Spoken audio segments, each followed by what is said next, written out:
the content of this bill in its entirety. Okay? They say silence in the face of democratic erosion is silent consequent to injustice. One of the reasons why I reject this bill in its entirety, I reject it, and those who support it, posterity is going to judge you harshly. Posterity is going to judge you very, very, very harshly. This bill seeks to remove an official mark on the ballot box or the ballot paper. This bill audaciously proposes the removal of the use of the official mark on the ballot papers. Do you know what that means? For decades, this mark has been the frontline defense against ballot stuffing. I mean, this is a ballot paper that ushered the current government in power, that ushered other governments in power.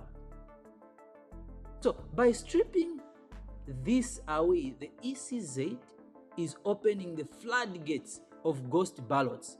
And when you opening the floodgates of ghost ballots, what does that mean? Or what does that entail? So obviously it's rigging. Our Bible reminds us in Job 12, chapter 22, that he who discovereth deep things out of darkness and bringeth out the light, the shadow of death. We must bring light to this attempt to darken our transparency. Remove the safeguard today. Zambians, you remove the safeguard of your ballot today. You are removing the people's trust tomorrow. Politicians, you must be very, very careful, especially the members of parliament. It is your duty to defend the will of the people. You need to defend the will of the people. The second issue is around the proportional representation trap. I call it the proportional representation trap because it is masked in the noble language. It is masked in the noble language of inclusivity for women, youth, and persons with disability, which is very good. But there's a catch there. The proposed party list system shifts power from the voter itself to the political elites. The system allows party secretary generals to handpick representatives. This creates what we call a parliament of appointees rather than representatives of the people's direct choice. So you see what the famous Bill 7 has brought in. The confusion that this famous Bill 7 has brought in. And you have to pay for that. So those MPs that voted for Bill 7, this is the time to do the right thing and reject this bill. Representation must rise from the ballot, not descend from boardrooms.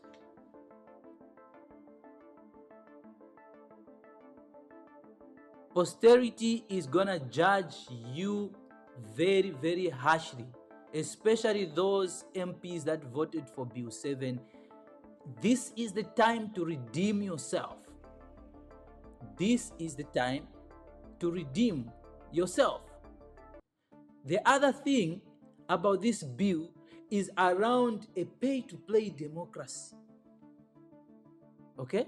What this simply means is that you submit a party list which ensures that only the wealth and the well-connected can participate in the proportional representation system.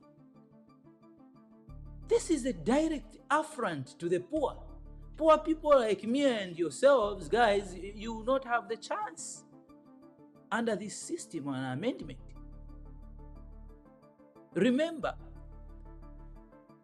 even the Bible says that in James, it says, "But ye have despised the poor. Do not rich men oppress you and draw you before the judgment seats?"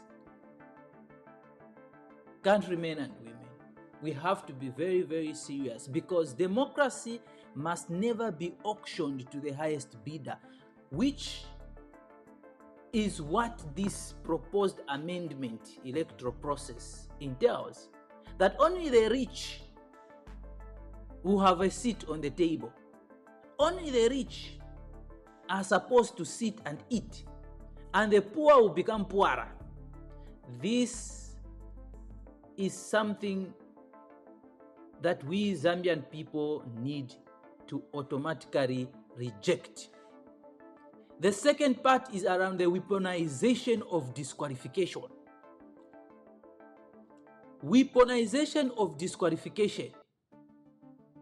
This bill, ladies and gentlemen, seeks to revise the power of the commission to disqualify a political party or a candidate by granting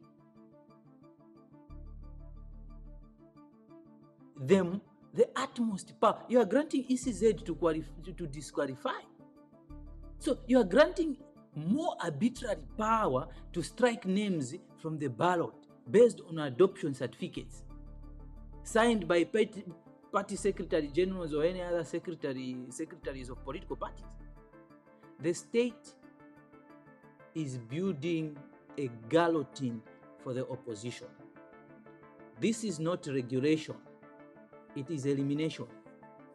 This is a technical knockout for you, the opposition. And if you think you are moving in for this because of you are going to be favored, I'm sorry. I am sorry. When the rules become weapons, democracy becomes a casualty. And those who be casualties are those who are not in power. You, the opposition, will be the casualties of this bill. So be very, very careful and trade it very, very well. Do not trade the will of the people in this way. The other thing around this bill is, for me, what I call the digital veil of secrecy. It's around the inspection of the register and electronic media notices. The bill alienates our brothers and sisters in rural Zambia who lack internet access. It creates a digital veil.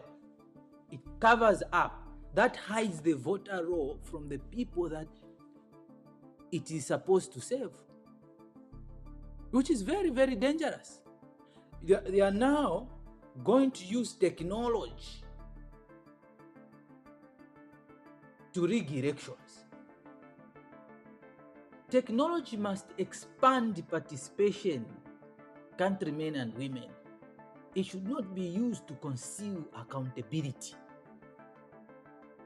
So if that technology is not expanding participation, why do you need to use other ways and means to subvert the will of the people?